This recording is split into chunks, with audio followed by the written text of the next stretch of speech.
Introduction.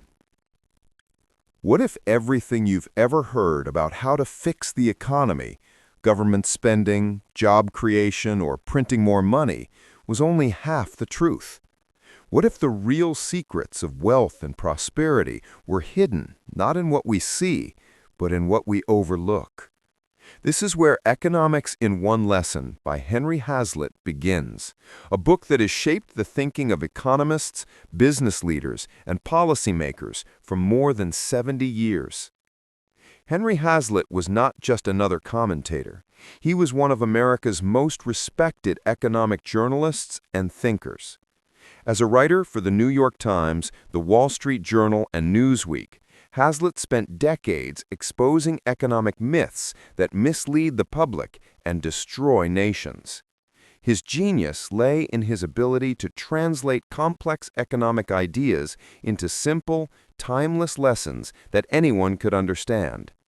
Listening to this audiobook summary will open your eyes to how the economy truly works, not through political promises, but through cause and effect. You'll learn to see the hidden consequences behind everyday policies and decisions. By the end, you'll think more clearly, make smarter financial choices, and recognize the truth behind the headlines. In Hazlitt's words, this is the one lesson every citizen must learn: to look beyond the immediate and to see the unseen. Chapter 1. The Broken Window. Imagine this. A young boy throws a stone through the window of a bakery shop. The glass shatters, and the townspeople gather around, shaking their heads in sympathy for the baker.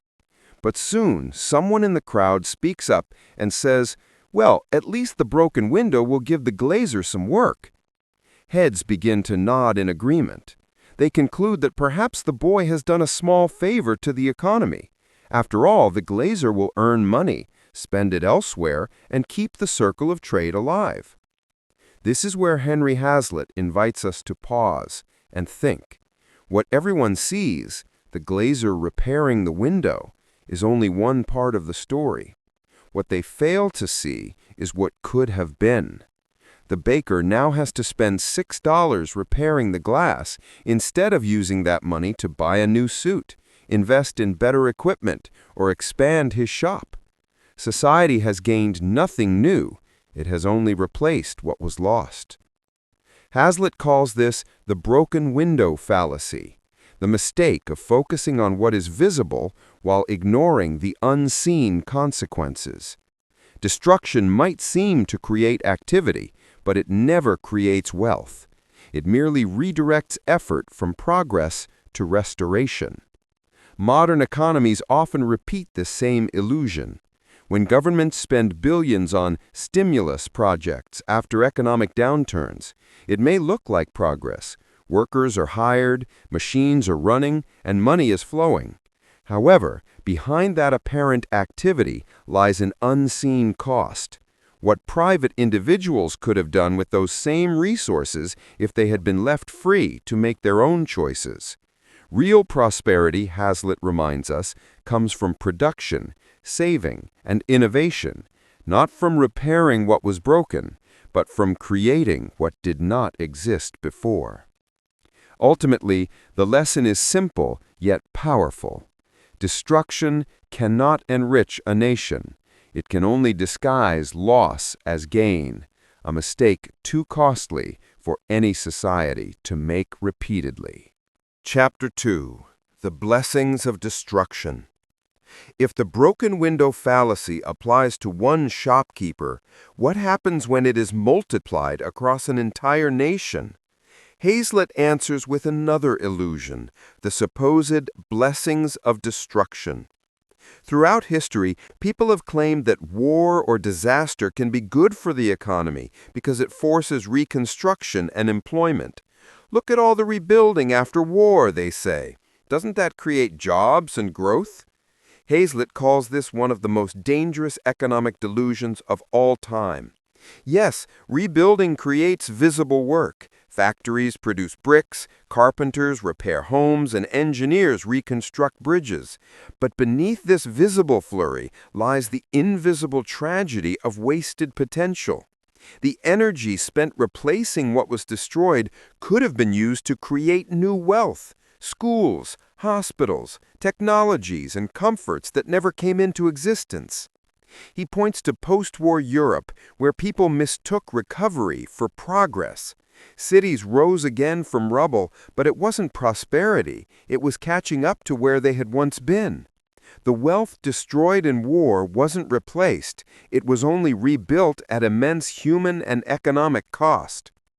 True economic growth comes not from destruction, but from preservation, innovation, and peaceful production. Every bomb dropped, every building burned, every resource wasted in war is a step backward. Hazlitt's warning is clear. Never mistake motion for progress or reconstruction for creation. The economy thrives not when we fix what's broken, but when we build what's new. Chapter 3.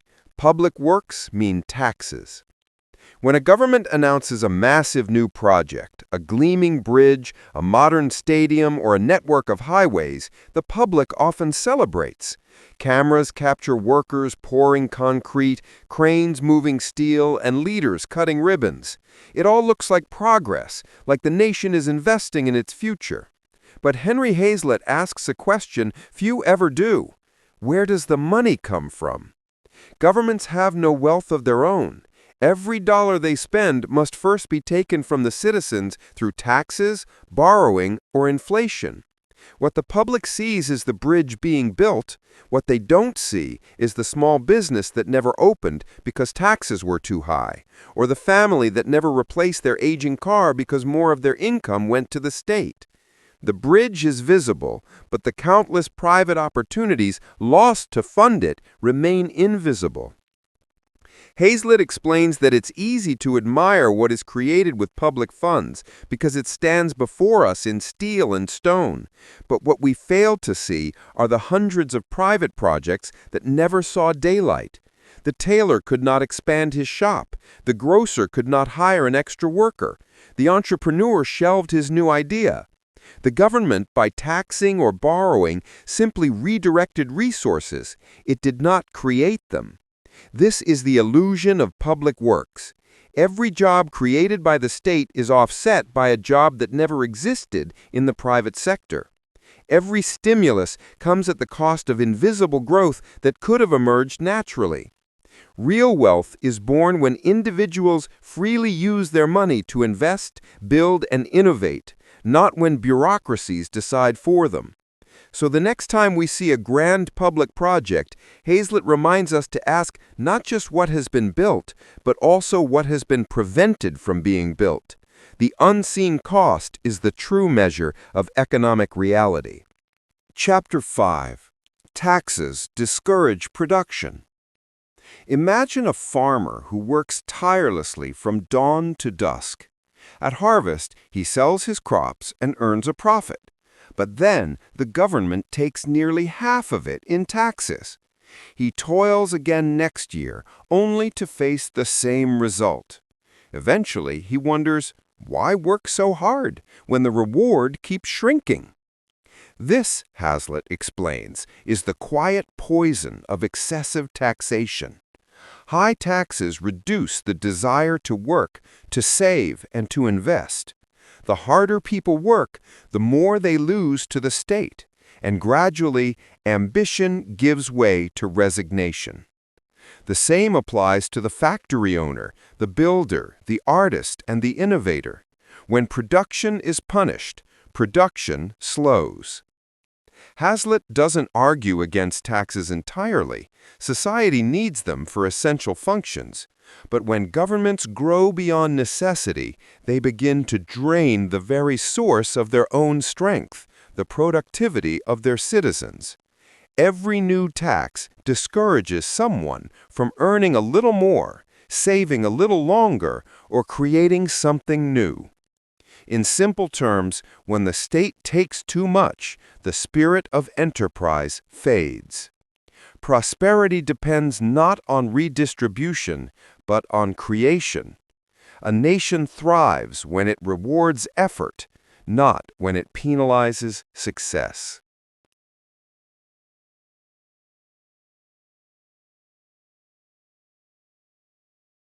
Chapter 5. Credit diverts production. In every generation, governments and banks have been tempted by what seems like a magical solution to make money cheaper and credit easier to obtain. It sounds noble. Businesses can borrow more, build more, and hire more. The economy seems to flourish as new factories rise, construction booms, and speculation fills the air. Yet Henry Hazlitt warns that this appearance of prosperity is a mirage built on unstable ground. When credit becomes artificially cheap, not because of real savings, but because the government or central bank has flooded the market with easy money, something dangerous happens. Resources begin to flow towards projects that would never survive under normal interest rates. Investments that look profitable only because borrowing is so inexpensive. Entrepreneurs and investors, lured by cheap loans, build too much, too fast, and often in the wrong places. Hazlitt compares it to a party fueled by borrowed excitement. When the music stops, reality returns. Prices rise, profits vanish, and many of those projects fail. Workers are laid off, businesses collapse, and the public wonders why the boom has turned to bust. The answer lies in the distortion caused by artificial credit. It didn't create real wealth, it only shifted resources away from genuine, sustainable production. True credit, Hazlitt insists, must come from real savings, from money that people have willingly set aside, representing actual goods and services produced but not yet consumed. When credit is built on these savings, it reflects real demand and healthy growth. But when it is created out of nothing, it leads to inflation, misallocation, and eventual recession. In short, an economy cannot borrow its way to prosperity. Easy credit may promise abundance, but it delivers instability. Real growth must be earned through saving, investing, and producing, not through the illusion of free money. Chapter 6. The Curse of Machinery. Few fears have lingered longer than the belief that machines steal jobs. From the spinning wheel to the computer, each new invention has been met with anxiety, the worry that human labor will become unnecessary. Henry Hazlitt calls this the curse of machinery fallacy, and he dismantles it with timeless clarity. When machines replace human hands in one task, they free those hands for another. A farmer who once needed 10 men to harvest his field may now need only 2. But the reduced cost of food means people can spend more on clothing, education, and housing. Those savings create new industries, which in turn create new jobs. The total employment in society does not fall. It merely shifts to where it is most productive. Hazlitt reminds us that every major technological advance, from the printing press to the automobile, has caused temporary disruption but lasting prosperity. Machines raise productivity, reduce prices, and expand choices. They allow us to produce more with less effort, leaving us richer in goods, services, and opportunities. The real danger, he explains, is not in machines, but in misunderstanding them. Fear of innovation leads to policies that slow progress, keeping society trapped in inefficiency. The truth is that technological progress is the greatest ally of humanity. It does not destroy work, it transforms it, opening new paths that only creativity and courage can see. Chapter 7 and 8. Spread the work schemes and disbanding troops and bureaucrats.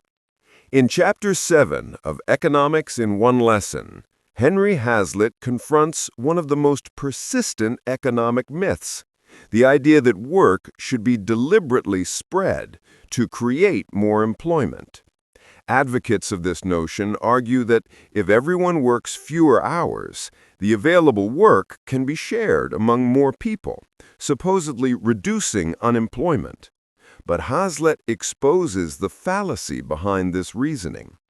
He explains that production, not the mere distribution of work, is what sustains wealth and prosperity. When laws or unions artificially limit working hours without a corresponding increase in efficiency or output, society as a whole produces less. And when production drops, wages and living standards inevitably fall too. For instance, if a factory that once produced 1,000 units a week cuts working hours and now produces only 800, the total wealth in the economy shrinks. This means there's less money available to pay workers, fewer goods to buy, and less capital to reinvest in future production. Hazlitt's key point is that wealth and employment are sustained by productivity, not by artificially dividing existing work.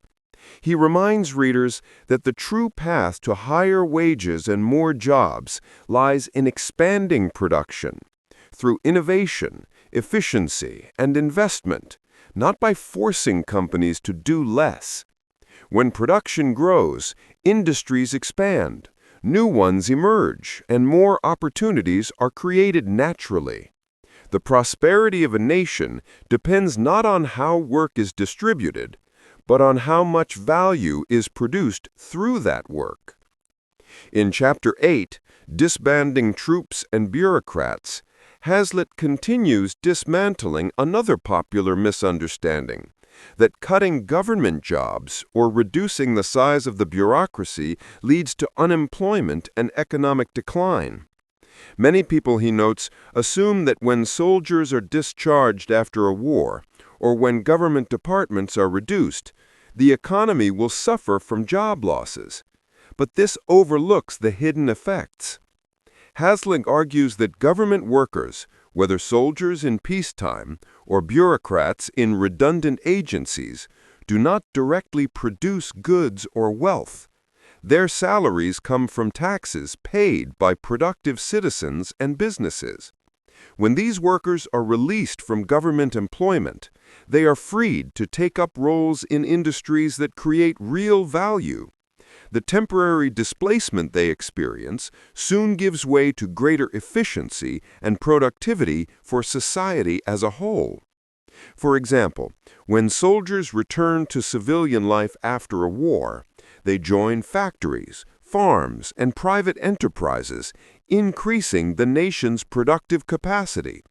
Similarly, when bureaucracies are reduced, the tax burden on private citizens lessens, freeing up more money for investment and job creation in the private sector.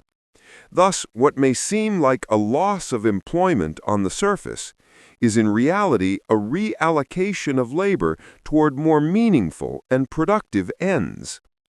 In summary, Hazlitt teaches that prosperity doesn't come from limiting work or maintaining unnecessary jobs. It comes from freeing individuals and businesses to produce, innovate, and create wealth. Both chapters emphasize a timeless truth. Real progress is achieved not by dividing labor, but by expanding productivity. Chapter 9. The Function of Profits. Here, Henry Hazlitt clarifies one of the most misunderstood concepts in economics: profit.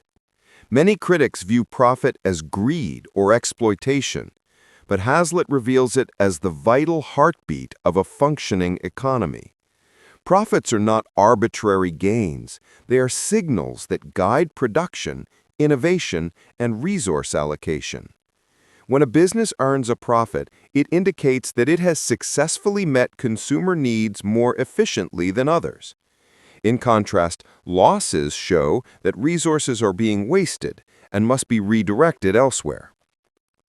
Profits reward efficiency and foresight. They tell entrepreneurs what to produce, how much to produce, and where demand truly lies. If profits disappear, so does the incentive to innovate, invest, or take risks. Without that guiding force, production becomes blind. Factories may continue producing goods nobody wants, while consumers suffer shortages in areas of real need. Hazlitt also highlights that profits serve the whole society. They encourage growth, create employment, and stimulate technological progress.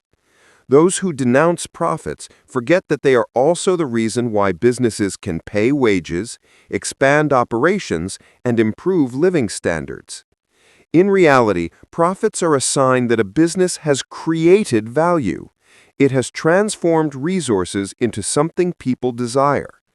Thus, Hazlitt concludes that profits are not an evil to be condemned, but an indispensable mechanism that ensures economic coordination, balance, and continuous progress.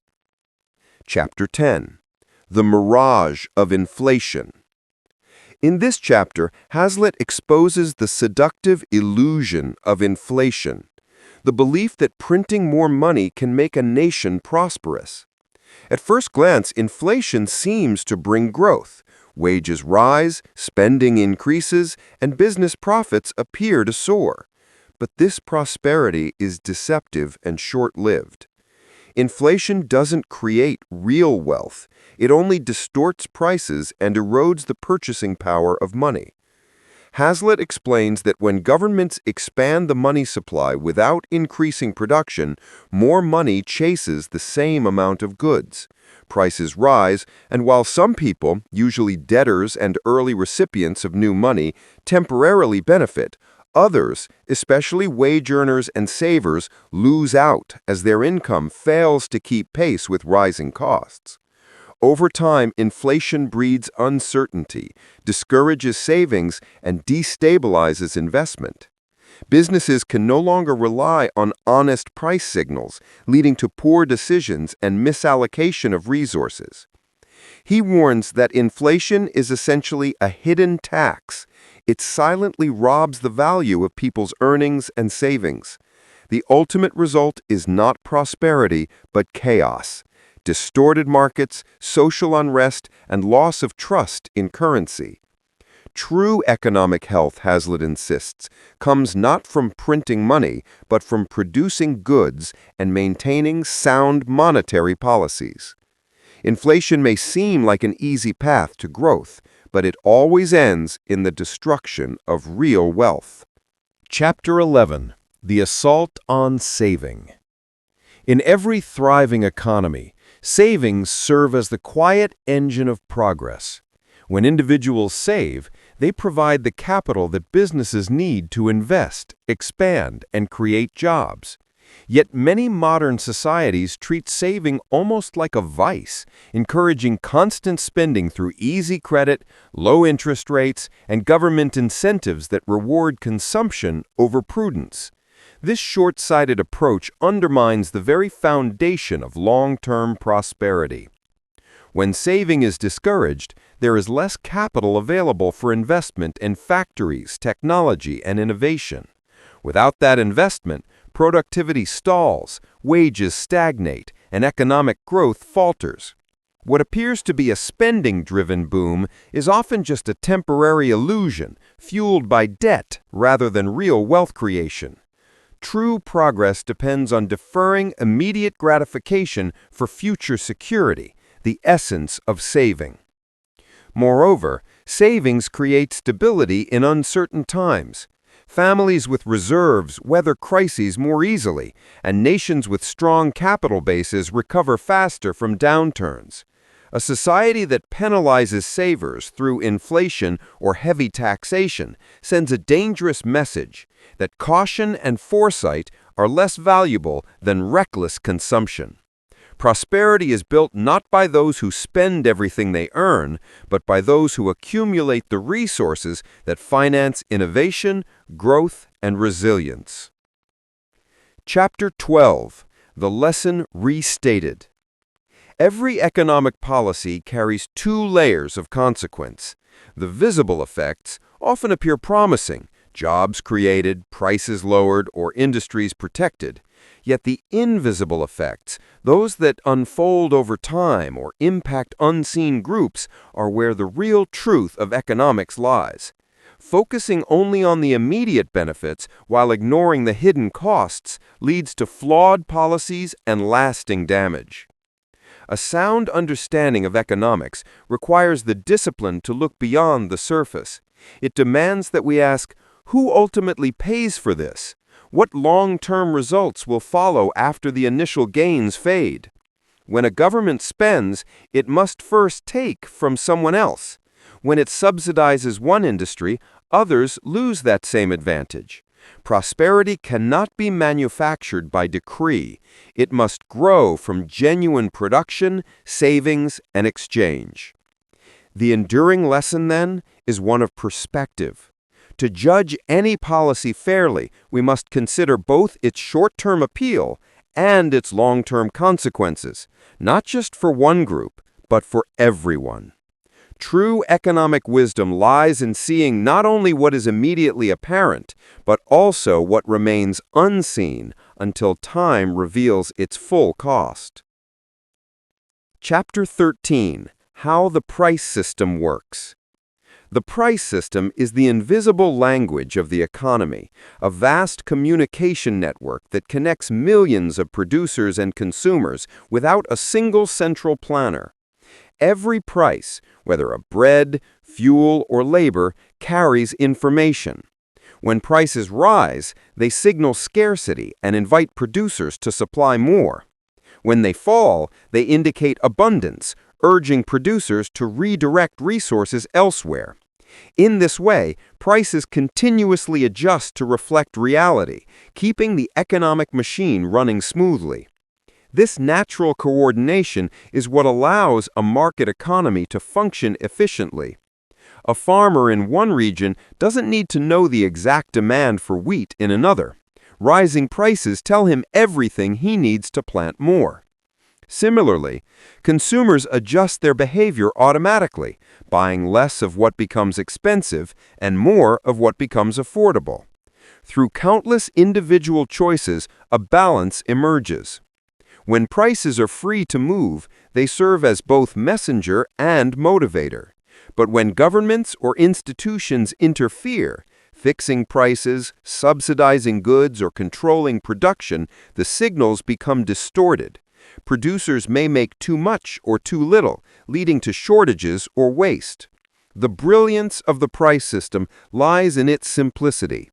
It coordinates the desires and efforts of millions through voluntary exchange, ensuring that resources flow where they are most valued. In essence, prices are the economy's compass, guiding it toward balance, efficiency, and progress. Chapter 14: The Role of Supply and Demand. The forces of supply and demand are the heartbeat of every free economy. They determine what is produced, in what quantity, and at what price. When demand for a product increases, prices rise, attracting new producers. As supply grows, competition drives prices back down to a natural equilibrium. This self-correcting mechanism keeps markets stable without the need for external control. However, when authorities attempt to override these forces through price ceilings, wage controls, or rent limits, the natural balance collapses. For instance, capping rent may make housing appear affordable, but it also discourages new construction and maintenance, leading to long-term shortages. Likewise, forcing higher wages without matching productivity often results in fewer jobs. The beauty of supply and demand lies in its impartiality. It does not favor any group. It simply reflects the collective choices of society. Every purchase, every sale, and every saved dollar contributes to a grand negotiation that determines value. Attempts to manipulate these forces, however well-intentioned, replace real market wisdom with artificial outcomes. Allowing supply and demand to work freely does not mean chaos. It means trust in the natural intelligence of the market. When left unhindered, these forces guide production, consumption, and innovation far more efficiently than any central plan ever could. Chapter 15. Rent Control. Rent control is often introduced with good intentions to make housing affordable and protect tenants from rising costs. Yet despite its appeal, it frequently leads to consequences opposite to those intended. When governments impose ceilings on rent, they distort the natural relationship between supply and demand. Landlords, facing reduced income, often cut back on maintenance or withdraw their properties from the market altogether. Builders, discouraged by low returns, reduce new construction. The result is fewer available homes, poorer housing quality, and an overall shortage. While rent control appears to benefit tenants in the short term, it harms the very people it aims to help over time. Newcomers to the housing market find it harder to secure accommodation, and the existing housing stock deteriorates as repairs become less profitable. In cities where rent controls have persisted, waiting lists, under-the-table payments, and overcrowding are common outcomes. The economic principle is straightforward. When prices are held below their natural level, demand exceeds supply. Price ceilings may seem compassionate, but they ignore the essential role that prices play in signaling scarcity and encouraging production. A healthy housing market depends on incentives for owners to build and maintain properties and for tenants to choose according to their means. True affordability, therefore, arises not from restriction, but from policies that expand supply and competition. Chapter 16. Minimum Wage Laws. Minimum wage laws are designed to guarantee workers a living income, yet they often carry unintended side effects. By mandating wages above the natural market level, these laws can unintentionally exclude the very individuals they aim to protect, especially low-skilled or inexperienced workers. When employers are required to pay more than a worker's productivity justifies, they may respond by hiring fewer people, automating tasks, or demanding higher performance from fewer employees. In such situations, unemployment rises among those least able to compete: the young, the untrained, or those entering the workforce for the first time. Businesses operating on narrow profit margins may be forced to cut staff, reduce hours, or even close entirely. The ripple effect extends beyond employment. Higher wage costs can also drive up prices for goods and services, reducing purchasing power for everyone. None of this implies that fair wages are unimportant. Rather, wages should reflect the value of work as determined by productivity, skill, and market demand. When wages rise naturally through growth and efficiency, employment remains stable and sustainable. When they are set by decree without regard to economic realities, distortions occur. The challenge, therefore, lies not in enforcing higher pay by law, but in fostering conditions, education, innovation, and opportunity that allow all workers to earn more through genuine productivity and skill. Chapter 17. Unions and Collective Bargaining. Labor unions play an important role in representing workers and ensuring fair treatment within industries. They negotiate for better working conditions, safer environments, and sometimes higher wages. However, the economic reality is that unions cannot raise real wages for all workers across an entire economy. When a union secures wage increases for its members above the market rate, employers often respond by hiring fewer workers, automating tasks, or passing higher costs on to consumers. This means that while some employees may benefit, others lose their jobs or face reduced opportunities elsewhere. Higher union wages can also shift production costs upward, making goods more expensive and reducing the overall competitiveness of industries. As profits fall, businesses may relocate or cut back on expansion, indirectly harming future employment. In the end, total national income remains largely unchanged. It is simply redistributed among fewer workers at higher pay. Sustainable wage growth, therefore, cannot come through collective bargaining alone, but must be rooted in productivity. When workers produce more value through better skills, technology, or efficiency, businesses can afford to pay higher wages without raising prices or cutting jobs. The true path to higher living standards lies not in coercion or restrictive practices, but in innovation, education, and the free cooperation between labor and enterprise. Real progress depends on creating more wealth, not merely redistributing what already exists. Chapter 19. Stabilizing Commodities.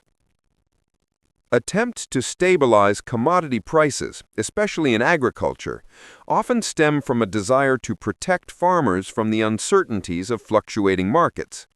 When prices drop due to abundant harvests, governments may step in, buying excess products, guaranteeing minimum prices, or restricting production, all in the name of stability.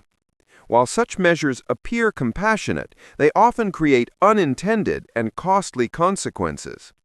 By keeping prices artificially high, these interventions encourage overproduction. Farmers, assured of a fixed income, produce more than consumers demand, leading to surpluses that must be stored, subsidized, or even destroyed to maintain prices.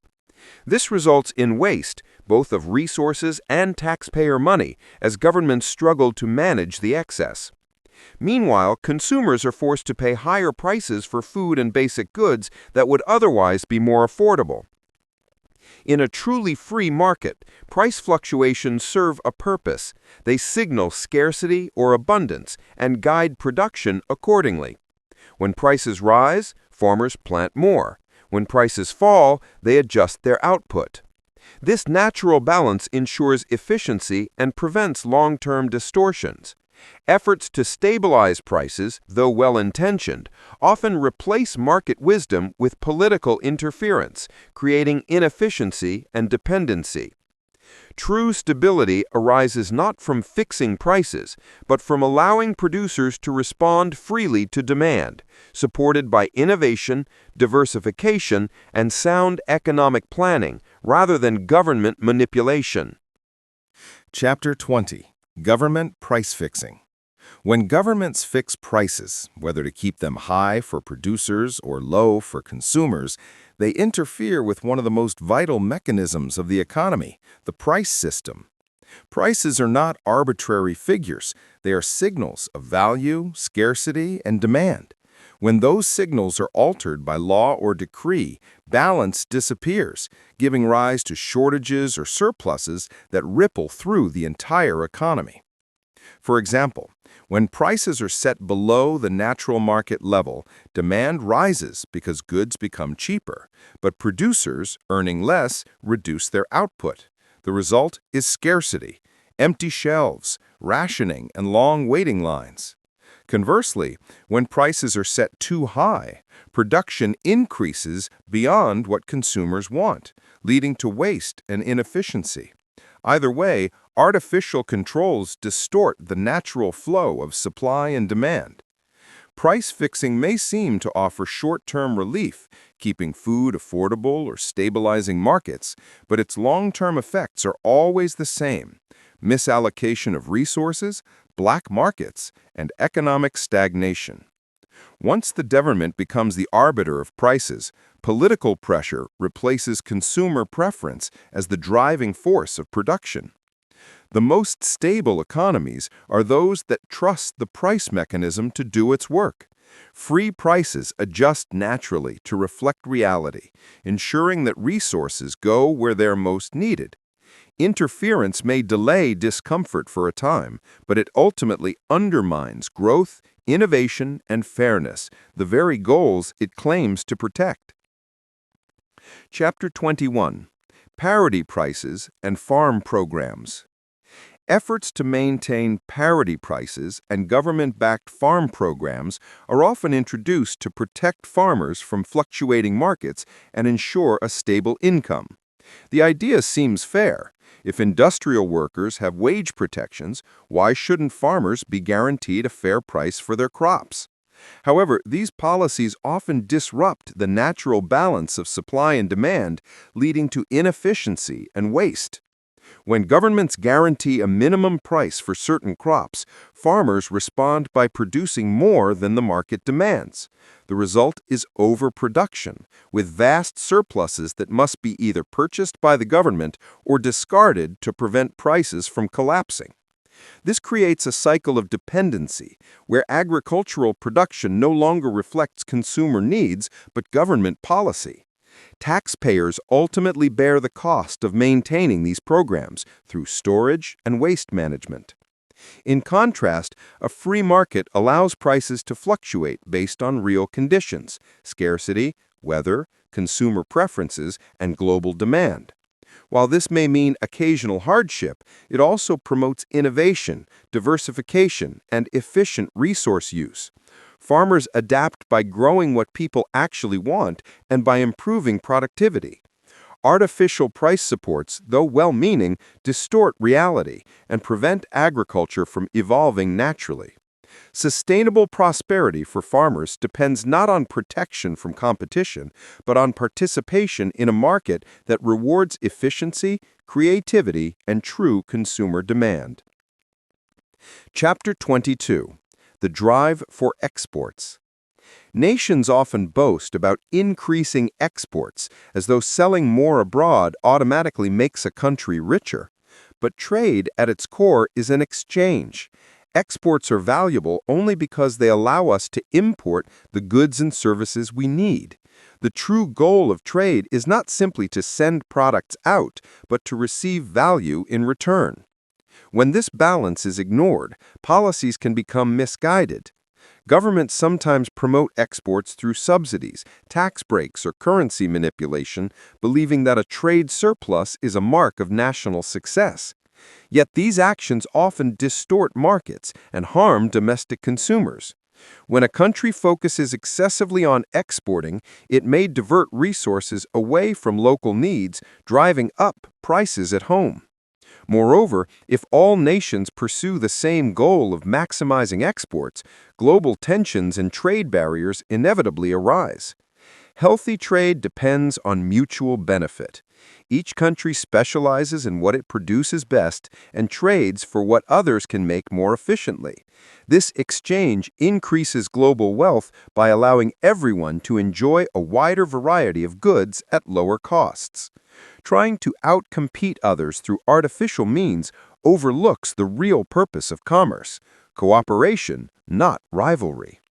The value of exports lies not in accumulation, but in what they make possible: a steady flow of imports, innovation, and shared prosperity.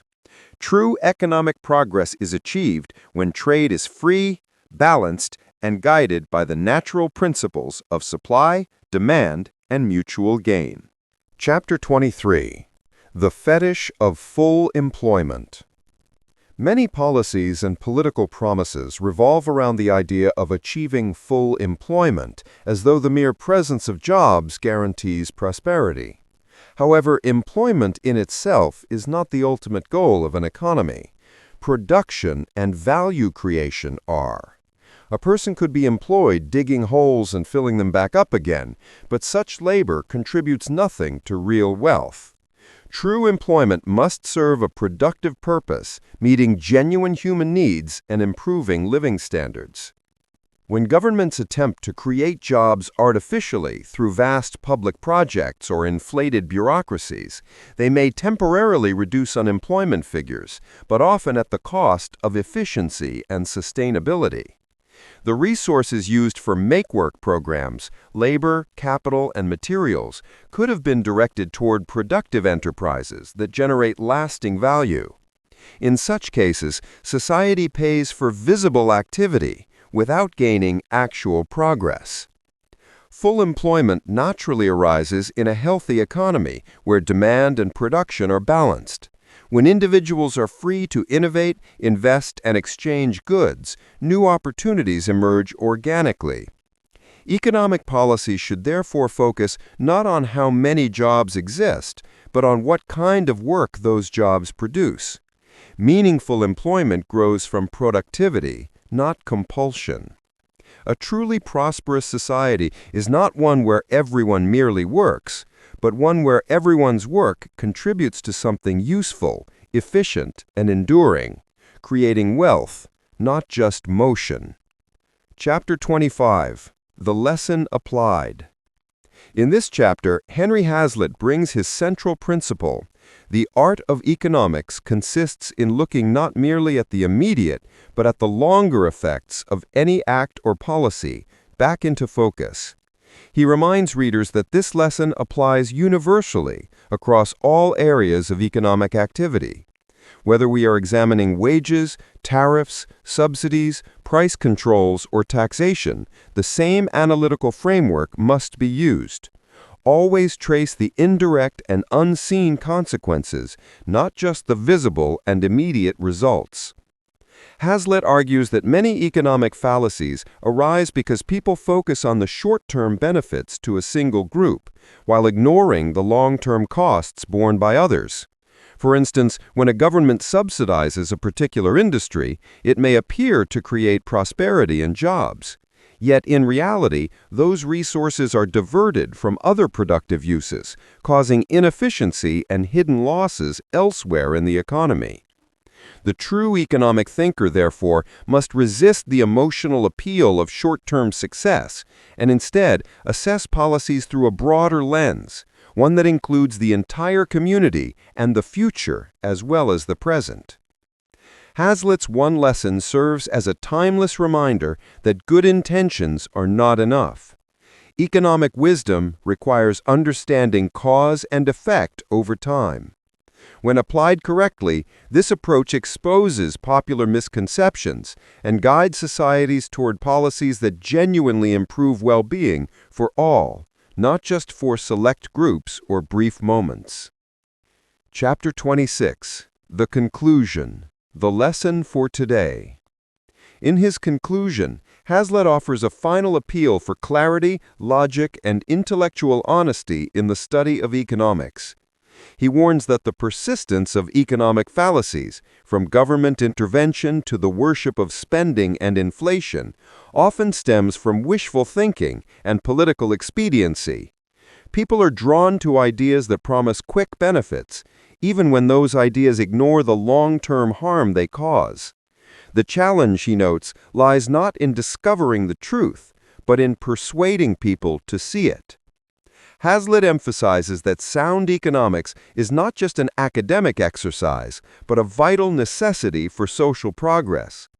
Every citizen, he argues, should learn to think economically, to question popular narratives, to look beyond surface appearances, and to consider how policies affect all groups over time. Economic literacy is a form of protection against manipulation by those who advocate destructive policies in the name of compassion or reform. He ends with a sober yet hopeful message. Although fallacies may be endlessly repeated, truth has a quiet endurance. If individuals cultivate the habit of tracing consequences, of thinking clearly, logically, and impartially, they can resist the illusions of bad economics and help build societies grounded in reason and prosperity. As we conclude this summary of economics in one lesson, let us pause and reflect on Hazlitt's enduring message. His single lesson remains timeless, that true economics demands both wisdom and courage, the wisdom to see the unseen and the courage to reject the comforting illusions of easy answers. Economic truth is rarely loud or popular, but it quietly reveals itself in the balance between intention and consequence. Hazlitt reminds us that progress is built not through short-term fixes, but through clear, long-term understanding of how choices shape the world we share. If you found this summary insightful, remember to like this video, share your thoughts in the comments, and subscribe for more classic economic audiobook summaries. Join us as we continue exploring timeless ideas that shape how we think about work, wealth, and human progress.